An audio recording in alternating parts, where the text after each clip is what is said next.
Assalamualaikum warahmatullahi wabarakatuh. Shalom, salam damai sejahtera bagi kita semua. Om Swastiastu, nama budaya selalu kebajikan. Perkenalkan, nama saya Rivaldo Parduman Girsang dengan NIM C1C021077 dari Program Studi Akuntansi Fakultas Ekonomi dan Bisnis Universitas Jambi. Di sini saya akan memaparkan materi tentang pajak pertambahan nilai.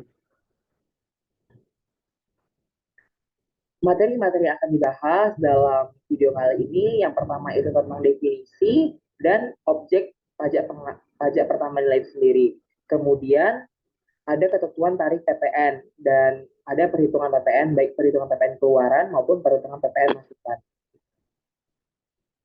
Definisi dari pajak pertambahan nilai atau PPN.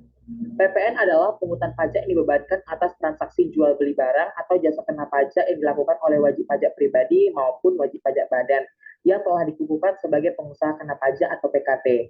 Nah, untuk objek PPN ini sendiri, objek barang kena pajak adalah barang yang dikenai pajak berdasarkan ketentuan perundangan perpajakan yang berlaku. Barang yang dimaksud dapat berupa barang berwujud, entah berupa barang bergerak dan tidak bergerak, serta barang tidak berwujud. Dalam Undang-Undang Nomor 42 Tahun 2009 tentang Pajak Pertambahan Nilai atau UU PPN, tidak disebutkan secara rinci perihal jenis-jenis barang maupun jasa yang dikenai pajak.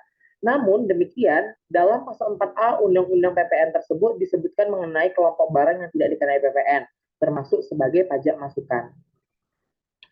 Nah, untuk ketentuan tarif PPN, seperti yang kita ketahui, tarif PPN atau tarif pajak pertambahan nilai terbaru diubah dalam Undang-Undang Nomor 7 Tahun 2021 tentang harmonisasi peraturan perpajakan atau Undang-Undang HPP. Melalui Undang-Undang HPP ini, tarif PPN berubah, naik secara bertahap dari sebelumnya 10% menjadi 11% dan 12%. Untuk contoh perhitungan PPN masukan, pengusaha yang sudah PKP dalam masa pajak Februari 2016 memiliki komposisi PPN sebagai berikut ini. Atas penyerahan BKP, PPN keluaran PKP tersebut sebesar 100 juta, sedangkan pajak masukannya sebesar 90 juta. Maka PPN keluaran dikurang PPN pajak masukan sama dengan 100 juta dikurang 90 juta. Hasilnya 10 juta. Kemudian untuk contoh selanjutnya, pada masa pajak 2 Maret 2016, PPN keluaran PKP tersebut sebesar 110 juta, sedangkan pajak masukannya sebesar 130 juta. Maka PPN keluaran dikurang pajak masukan yaitu adalah 20 juta atau kelebihan PPN. Pada masa pajak April 2016, PPN keluaran PKP tersebut sebesar 110 juta, sedangkan pajak masukannya sebesar 90 juta. Maka PPN keluaran dikurang pajak masukan sama dengan 20 juta atau PPN kurang bayar. Nah, tadi PPN kurang bayarnya sebesar 20 juta dan kelebihan bayarnya juga 20 juta. Jadi PPN masa April sama dengan 0 atau nihil. Untuk perhitungan PPN keluaran, contohnya pengusaha yang sudah PKP menjual laptop sebanyak 20 unit dengan harga satuan sebesar 5 juta.